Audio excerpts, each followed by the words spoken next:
Hi, hello. The other day I posted on my TikTok a video about how when we're on a healing journey, that sometimes we end up chasing like a utopian version of ourselves that just doesn't exist, and that the goal obviously isn't to be perfect, but that it's normal to still have triggers, to still have flaws, all that.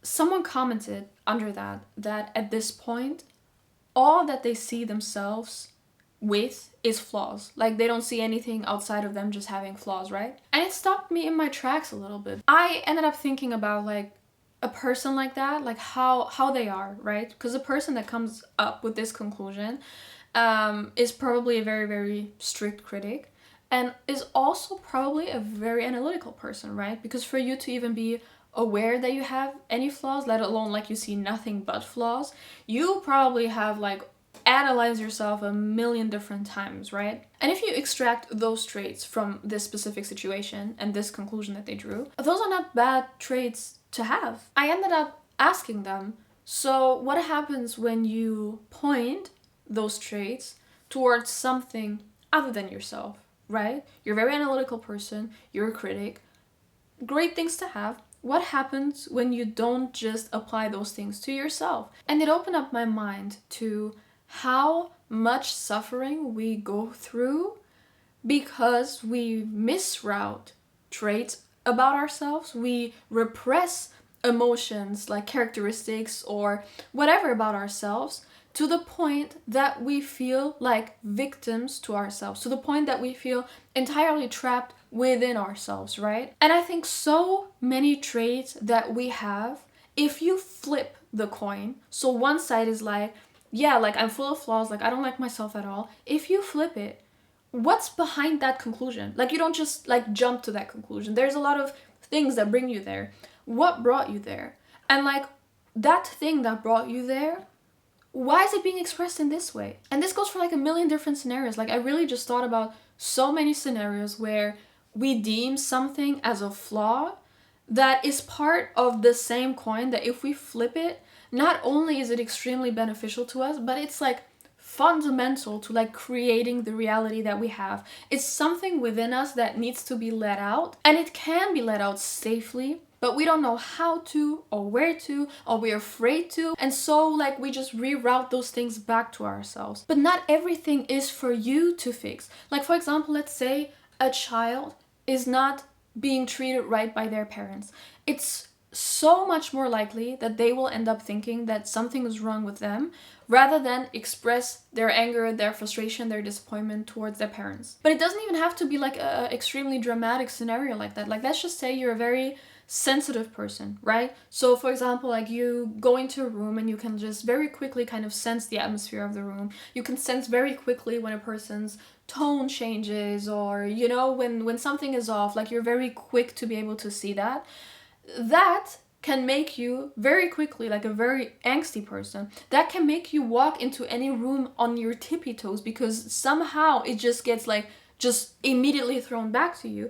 But these traits could make you a great mediator, a great friend, a great like counselor. Like there's a million things where like if this is what comes up for you, if you just discover that about yourself, find a place to like safely express that.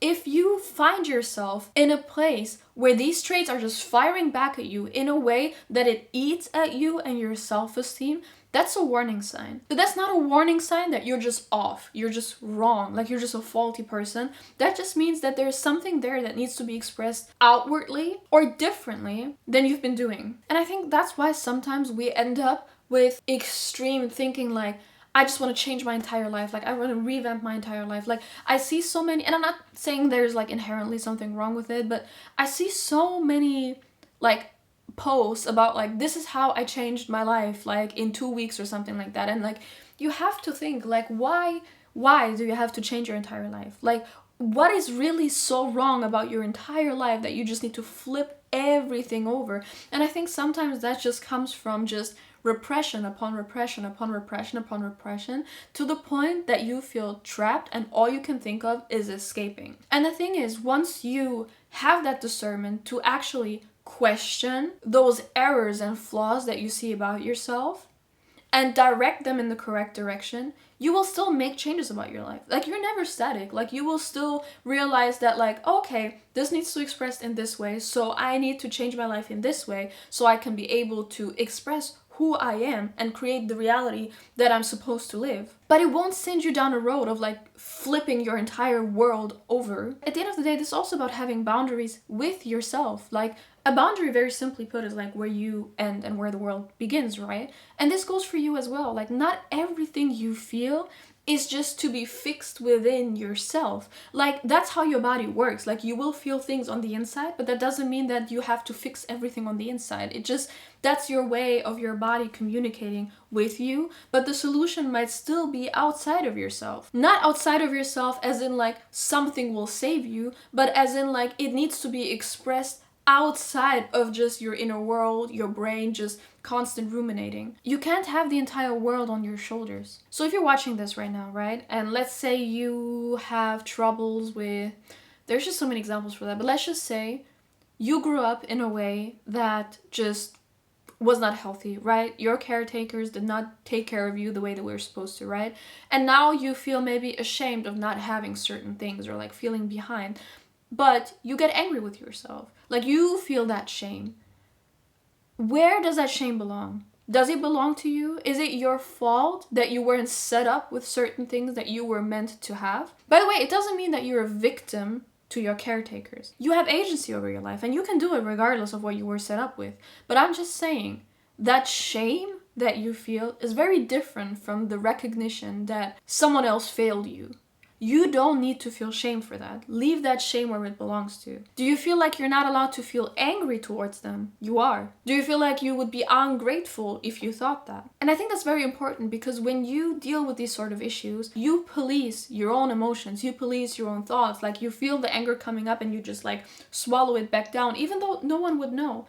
You can express everything safely, like, you're okay. You can feel that anger, you're allowed to. You don't need permission from someone else. And these are just like a few examples. I feel like I could make like 20 separate videos about like different scenarios.